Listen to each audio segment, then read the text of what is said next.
Secretaria de Saúde do Estado abre sindicância para apurar caso de menor grávida que deu à luz na porta de maternidade da capital.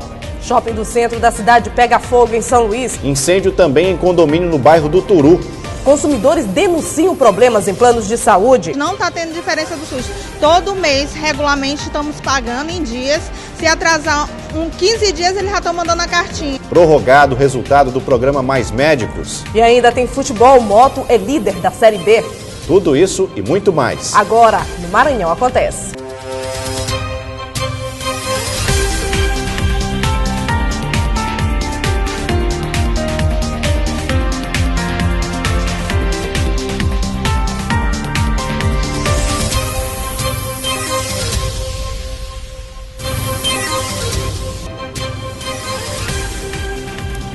Olá, boa noite para você. Boa noite para você de casa. E a edição desta terça-feira começa com um caso que chocou maranhenses. Uma grávida acabou dando à luz na porta da maternidade Maria do Amparo. Isso porque ela foi transferida da maternidade Marli Sarney por conta da superlotação. A Secretaria de Saúde do Estado se pronunciou. Foi aberta uma sindicância para apurar o caso. O secretário Ricardo Murat chegou a pedir desculpas, mesmo afirmando que uma simples desculpa não apaga todo o problema ocorrido. Uma mulher dessa cara na porta do hospital. Deixa agora que o moço grita da ambulância ali, abre o portão. É uma criança, é um ser humano, é um cachorro, não, senhor. Ele disse também que vai iniciar uma auditoria para evitar novas ocorrências como esta. O registro foi feito por um celular de uma pessoa que acabou flagrando a menina de 16 anos, tendo o bebê nessas condições. A criança passa bem. E hoje foi dia de incêndios. Primeiro vamos mostrar as imagens de uma ocorrência no antigo shopping colonial. O internauta registrou o momento em que o fogo se alastrou e dava para ver a fumaça a vários metros de distância. O Corpo de Bombeiros conseguiu controlar o fogo logo cedo no centro da cidade. O incêndio começou por volta das 9 horas da manhã e teria sido ocasionado por um curto-circuito no prédio que passa por reformas. Muitos curiosos no local, mas as chamas não atingiram outras lojas e ninguém ficou ferido. E teve também outro incêndio registrado na manhã de hoje pelo Corpo de Bombeiros. E hoje pela manhã o fogo também atingiu 2 apartamentos no residencial Passo do Lumiar, no bairro do Turu. Este é o corredor onde fica o apartamento que pegou fogo. Por medida de segurança, devido ao forte cheiro de fumaça, o Corpo de Bombeiros interditou o local e não permitiu nossa entrada. Segundo o relato de alguns moradores, o incêndio começou por volta das 7h30 da manhã e teria sido provocado por uma vela de 7 dias. Mas boa parte de todos esses estragos aqui poderiam ter sido evitados se esse hidrante aqui funcionasse. Um morador relatou para a gente que há 2 anos ele não está funcionando. O extintor também, que seria para usar na hora do incêndio, também não funcionou. E aí o fogo se alastrou por todo esse corredor aqui e prejudicou moradores que moram lá no fundo. O fornecimento de energia foi cortado e ficou um rastro de água e pedaços do forro pelo chão após a ação do Corpo de Bombeiros. Dentro do apartamento, os danos sairão na perícia. Quando for feita a perícia, os danos serão listados. Foi totalmente destruído o apartamento? Não foi totalmente destruído o apartamento. No prédio são 32 apartamentos, 8 por andar. Pelo lado de fora, pode-se ver rachaduras na janela provocada pelo fogo. Este morador mora no 4º andar, o mesmo corredor onde teve início o incêndio. Quando o bombeiro chegou, aí o pessoal ajudaram lá, teve uns rapazes que ajudaram, mas só tirar bujão de gás, o fogo já estava quase controlado. A proprietária do apartamento se mudou há pouco tempo para o prédio. Muito abalada, ela não quis gravar entrevista. E hoje, clientes do plano Unimed fizeram um protesto na porta da instituição. A reclamação é antiga: falta de médicos credenciados. Os usuários da Unimed em São Luís estão revoltados com o cancelamento dos serviços oferecidos nos hospitais da capital. Na manhã desta terça-feira, clientes prejudicados chamaram a imprensa para denunciar as irregularidades cometidas pelo plano nos últimos meses. Ele não fala com ninguém. Ontem o que ele fez foi chamar a polícia, justamente porque ele não tem posicionamento para a gente. Ana Keila Araújo paga o plano de saúde da Unimed há 14 anos e está grávida de 2 meses. E mesmo assim, não consegue marcar o pré-natal. É uma tristeza, não tem diferença do SUS, não está tendo diferença do SUS. Todo mês, regularmente, estamos pagando em dias. Se atrasar 15 dias, eles já estão mandando a cartinha. E todo mês ali, regularmente, para poder ter uma qualidade de vida, e não estamos tendo. Os usuários reclamam também que não estão conseguindo ressarcimento de consultas e exames realizados em clínicas particulares. Ontem, nós reunimos um grupo, nós procuramos a direção e o que nós tivemos foi um absurdo. Uma pessoa apareceu para resolver os problemas pontuais daquele grupo, para que o nosso grupo se calasse. Eu vim atrás de um endocrinologista, não há. Minha filha veio atrás de um urologista para o marido, não há. Outras pessoas estão relatando que buscam cardiologistas. O que os médicos têm nos dito é que eles passaram 7 meses sem receber e que então se descredenciaram. Os clientes que não conseguiram resposta do plano sobre a marcação de consultas e exames prepararam um abaixo-assinado para denunciar a Unimed ao Ministério Público. Hoje o usuário da Unimed, ele não é atendido em lugar nenhum de São Luís. Nós não temos médico, nós não temos clínica, nós não temos hospitais. Você chega até a ser constrangido caso passe mal e vá no hospital e lá você diz, olha, a Unimed aqui está suspensa. A nossa produção entrou em contato com representantes da Unimed, mas não conseguimos falar com ninguém sobre as denúncias da reportagem. As reclamações também se estendem a outros planos de saúde. Quase 80% da rede de atendimento hospitalar e de clínicas conveniadas com a Conmed não aceitam mais os planos de saúde. A empresa também não atendeu nossos telefonemas para falar sobre o assunto. Você vai ver no próximo bloco as notícias do setor industrial do Maranhão, no Minuto da Indústria. E ainda a diretoria estadual do PT realiza o registro de candidaturas para a presidência do partido. Os detalhes em instantes.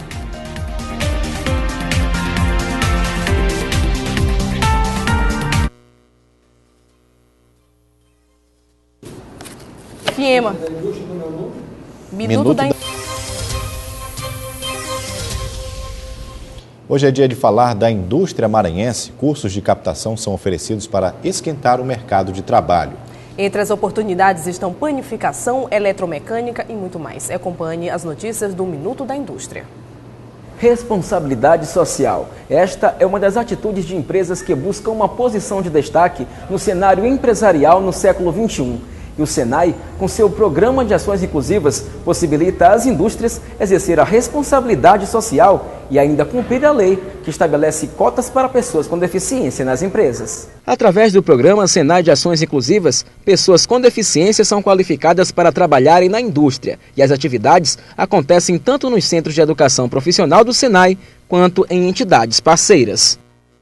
Ter pessoas com deficiência nos quadros de nossa empresa, por exemplo, é uma vantagem muito grande porque eles são habilidosos, eles são dedicados e colocam toda a sua competência no trabalho que eles procuram desenvolver, ou que lhes são atribuídos. Os cursos regulares da instituição utilizam material didático adequado a cada necessidade. Todas as pessoas com deficiência, que pode ser física, auditiva, intelectual, visual, mental ou múltipla, têm acesso. Aqui no Maranhão, o programa existe desde 2001 e já capacitou mais de 5.000 pessoas. A gente fica sempre naquela expectativa de que você, a cada dia que passa, você possa ter uma oportunidade hoje junto a um meio do mercado de trabalho para o seu dia a dia, para você poder aumentar um pouco sua renda mais para frente. Hoje eu considero que as dificuldades em relação ao passado é bem menos, que nós consideramos o maior número de pessoas com deficiência já capacitado e parte dos empresários já está vivenciando essa nova realidade. Que aqui na nossa empresa, na Edeconcil, nós já tivemos experiências exitosas e cada dia mais o nosso relacionamento melhora e eles também se encontram comprometidos com a missão da empresa. O programa Senai de Ações Inclusivas oferece cursos de panificação, informática, eletromecânica e muitos outros. Basta procurar o Senai e fazer o cadastro.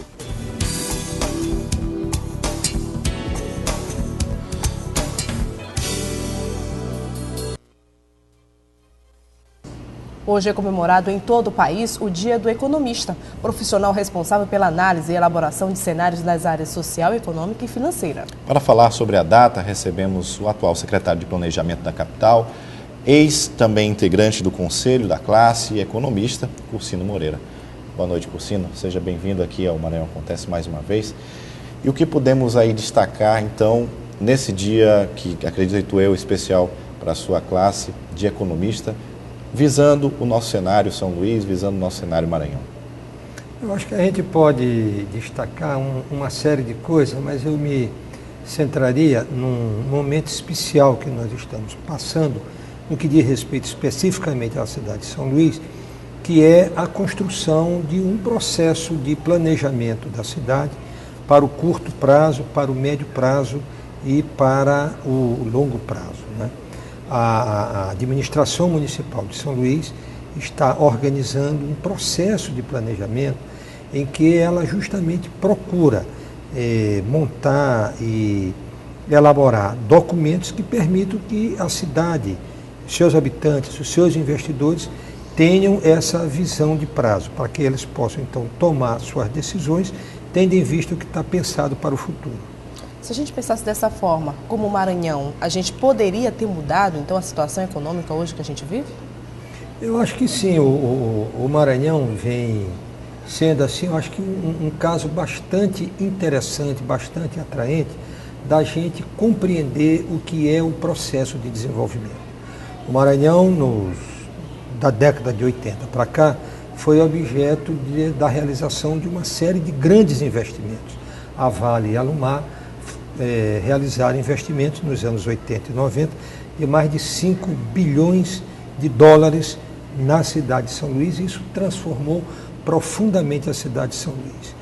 Nos anos 90 houve uma queda na economia maranhense, mas dos anos 2000 para cá, essa última década, o Maranhão teve taxas de crescimento muito importantes, muito aceleradas, superiores à do Brasil e do Nordeste.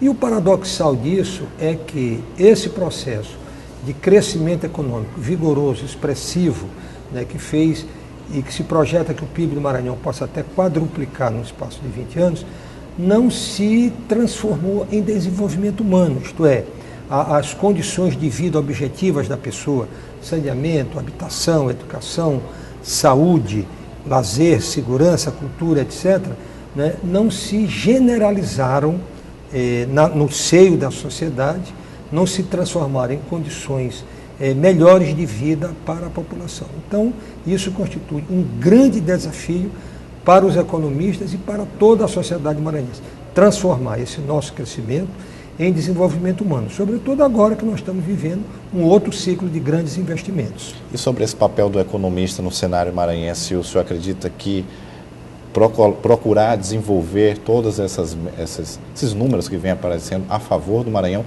e também contrário a eles, como é que o economista pode trabalhar?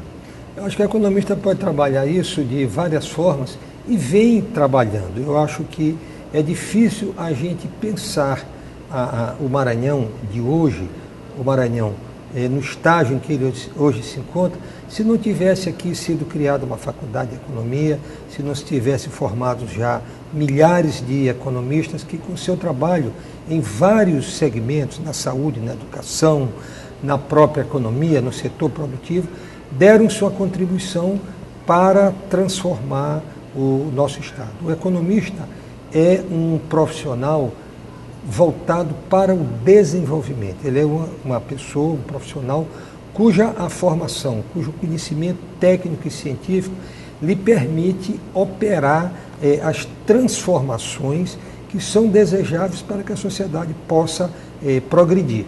Cursino, então, como São Luís pode ir na contramão desses dados que o Maranhão vive? Como São Luís pode ir na contramão, já que a gente tem os números em relação ao desenvolvimento humano negativos, considerando o cenário econômico que é positivo?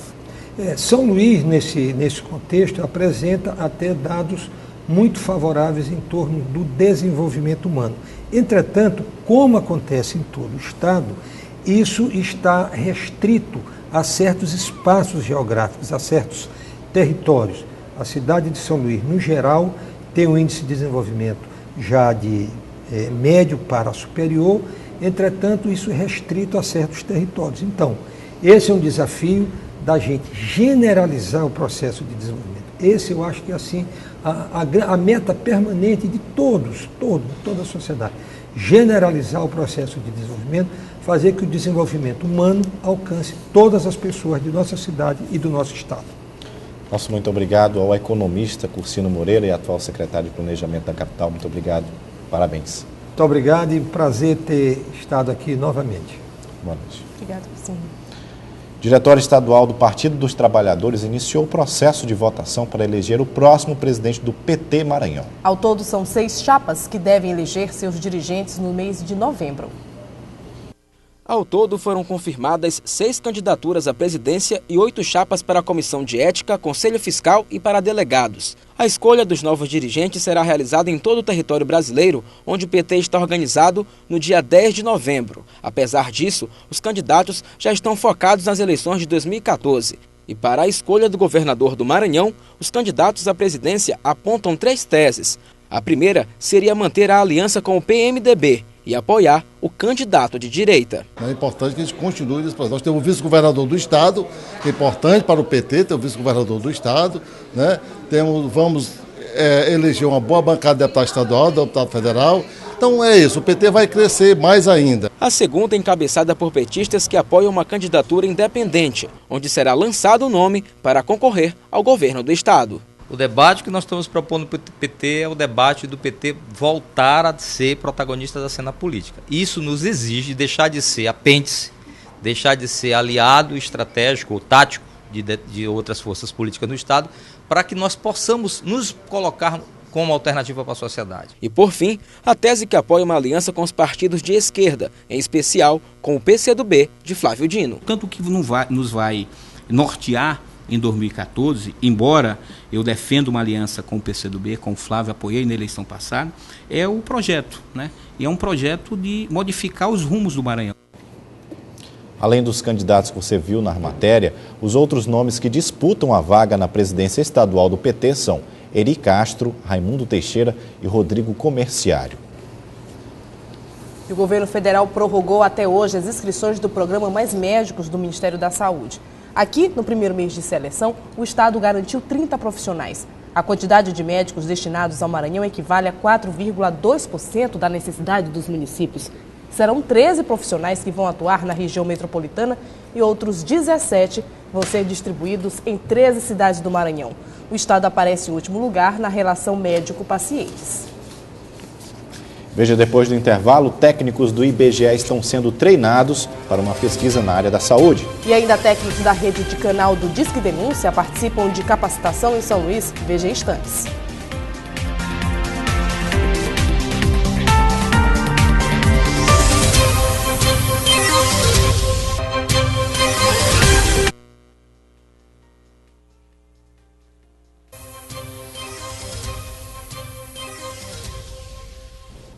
Um assaltante foi morto na noite de ontem por uma das vítimas quando mantinha 4 pessoas reféns dentro de uma casa em Açailândia, distante 600 quilômetros de São Luís. Segundo a Polícia Militar, 3 homens surpreenderam o empresário que chegava em casa acompanhado da mulher, do filho de 10 anos e de um colega do menino. Toda a família foi levada para o quarto do casal e ficou sob a mira de um dos bandidos. Os outros 2 homens deixaram a casa em seguida, levando a caminhonete do empresário. Aproveitando um descuido do bandido, que recolhia joias e outros objetos, o empresário conseguiu pegar uma arma que estava dentro do quarto. O bandido ainda atirou, mas foi morto com vários disparos. O empresário foi atingido no tórax, mas não corre risco de morte. Ainda de acordo com a polícia, este foi o 3º assalto nos últimos 3 meses, onde as vítimas são feitas reféns. E as equipes de Secretarias de Estado da Mulher e Direitos Humanos e Cidadania do Disque Denúncia Nacional promovem curso de qualificação profissional para coibir a violência contra a mulher em todo o Estado. A capacitação de 20 técnicas da rede de canal de denúncia visa preparar os profissionais para identificar os casos de agressão. A finalidade da capacitação é fortalecer as ações já realizadas pelas Secretarias de Estado da Mulher e de Direitos Humanos e Cidadania, a fim de estabelecer uma rede que possa coibir a violência contra a mulher no Maranhão. A violência sexual contra mulheres, crianças e adolescentes é um fenômeno super complexo. Então é necessário que a gente trabalhe articulado, que a gente trabalhe em rede, que a gente trabalhe integrado. Como exemplo da atividade de hoje, que a gente tem aqui 2 Secretarias de Estado de Direitos Humanos, Assistência Social e Cidadania e Secretaria da Mulher, trabalhando coletivamente. A iniciativa deve otimizar trabalhos como os do projeto Unidade Móvel de Defesa da Criança e do Adolescente, que realiza ações de combate à violência contra meninas no interior do estado. Então foi feito todo um movimento, uma visita, uma articulação à Secretaria de Direitos Humanos, em Brasília, e foi então feita a parceria, assinado um convênio para que pudesse ser feita algumas ações no município de Lagoaçu para enfrentar essa forma de violência que as crianças e adolescentes lá estavam sendo vítimas. Segundo informações da Secretaria de Direitos Humanos da Presidência da República, o Maranhão ocupa o 3º lugar no ranking nacional de violência contra a mulher, com 12.951 denúncias entre os anos de 2003 e 2010. Os dados ainda apontam 2 indicativos, que o Estado apresenta altos índices de violação de direitos da mulher e também que a sociedade maranhense está mais atenta e encorajada na hora de denunciar os crimes. Então isso demonstra que a nossa sociedade está atenta para as situações de violência contra a mulher, contra a criança e adolescente. E então a gente precisa agora construir outros instrumentos para responder a essas denúncias que estão aí colocadas. Então monitorar essas denúncias, encaminhar para os serviços e ter a responsabilização dos seus agressores. E para atualizar as ações de combate à violência, a capacitação traz 20 técnicas que deverão melhorar a prestação de serviços do Disque Denúncia Nacional, o Disque 100, e também de órgãos como a Ouvidoria da Mulher.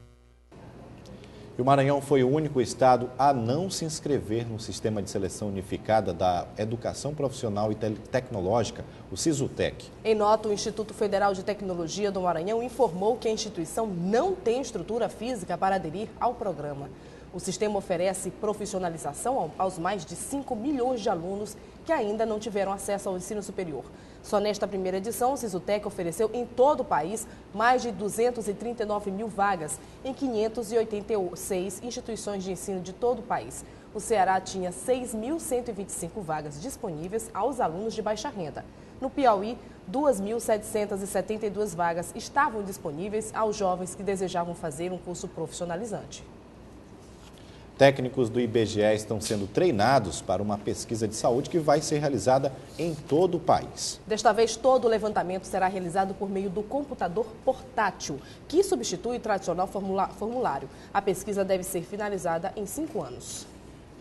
Durante o treinamento, são repassadas as instruções sobre como manusear o PDA, uma espécie de computador portátil que substitui o questionário de papel e que serve para armazenar as informações colhidas pelos entrevistadores da pesquisa do IBGE. Mais do que o manuseio, que não é muito complicado para os entrevistadores, é a hora de fixação dos conceitos.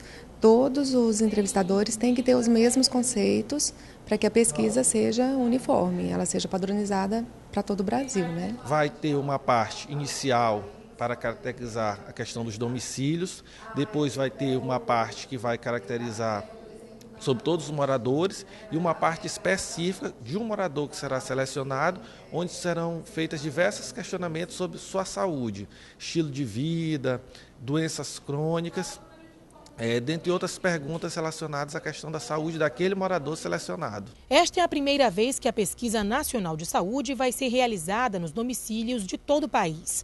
Agora, o IBGE pretende realizar a PNS a cada 5 anos. A pesquisa é resultado de uma parceria entre o Ministério da Saúde e o IBGE. A Universidade de São Paulo e a Federação Fiocruz dão suporte técnico para a realização dos trabalhos. A PNS vem justamente para traçar esse perfil da saúde do brasileiro, sendo que os resultados vão ser divulgados a nível de Brasil, grandes regiões, unidades da federação e capitais. E o IBGE faz um apelo à população: receber bem os entrevistadores. Devido à complexidade da pesquisa, é interessante, é importante que a população contribua com o IBGE para que os nossos dados, porque já é amostragem, então os nossos dados eles vão ser divulgados amplamente e isso vai facilitar muito com o maior número de domicílios com entrevista realizada. Veja daqui a pouco problemas no concurso da Polícia do Maranhão. Existe possibilidade de anulação das provas. E ainda o Instituto Jackson Lago realiza o lançamento de obra internacional da autora Beatriz Bisso. A gente volta já já.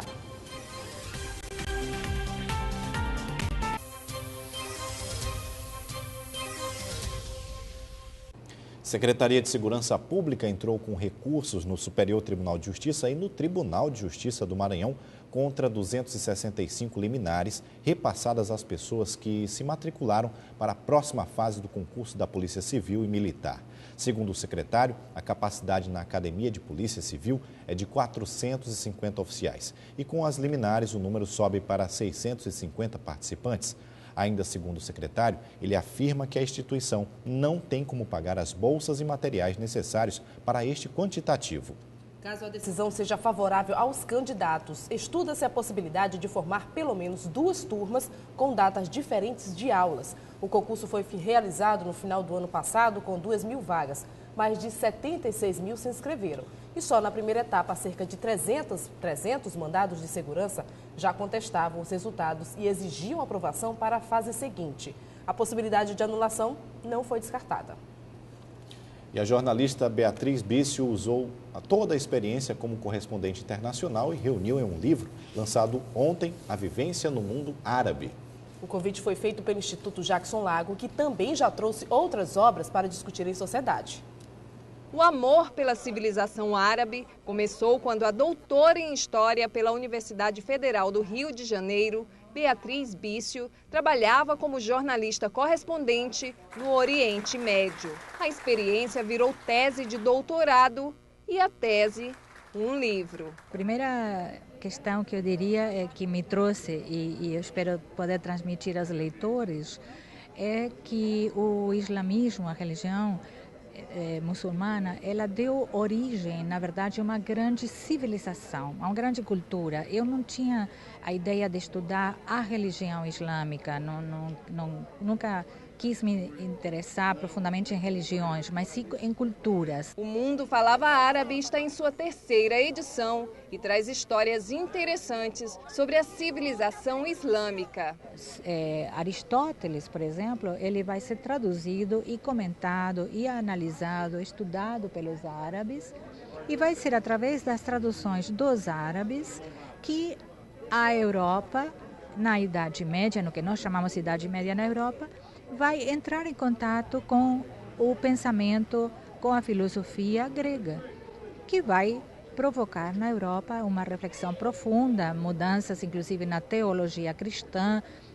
Santo Tomás de Aquino aí como um dos que mais incorporou o pensamento aristotélico e vai dar depois origem até à própria Renascença na Europa. Em São Luís, o lançamento do livro aconteceu no Palácio Cristo Rei e foi mais uma iniciativa do Instituto Jackson Lago. Nós fizemos o lançamento do Instituto, eu acho que uma vitória, tem 2 anos da morte do Jackson, com 1 ano nós lançamos o Instituto e o primeiro diálogo foi com o professor Marco Antônio Villa, que esteve aqui na cidade, que falou sobre as oligarquias, que foi uma coisa importante, né? E depois veio um dirigente do MST, que é o Stedley, João Pedro Stedley, que fez a 2ª edição. E agora a Beatriz veio lançar o livro dela, nós estamos muito felizes, que é um lançamento que ela já está fazendo internacionalmente. Ela já está vindo de Belém, entendeu? Já lançou em São Paulo, em Lisboa, em várias embaixadas e tudo. Nós estamos muito felizes de ter essa oportunidade de conversar sobre o mundo árabe. E o time do Moto foi para cima do JV Lideral e garantiu uma boa situação no Campeonato Brasileiro da Série B. Com um público de mais de 3.000 pagantes, os torcedores acompanharam um time determinado a fazer bonito.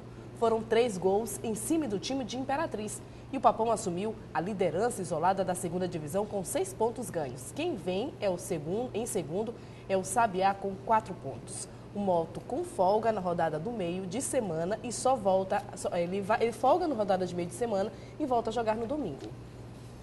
Confira agora o que acontece amanhã. Projeto do Sesc Sonora Brasil, Formação de Ouvintes Musicais 2013, continua com o tema Tambores e Batuques. Amanhã acontece mais uma apresentação de uma tradicional dança paraense no Teatro Alcione Nazaré, às 7 da noite. O governo do estado vai discutir políticas públicas de enfrentamento ao racismo em São Luís. A terceira Conferência Estadual de Promoção da Igualdade Racial vai acontecer no Auditório Paulo Freire, na UFMA, às 6 da tarde. A edição de hoje fica por aqui. Reveja nossas matérias em nosso site tvguará.com. Tenha uma ótima noite e até amanhã. E a gente se reencontra mais tarde, às 11h30 da noite, no Dia News. TV Guará, diferente por natureza.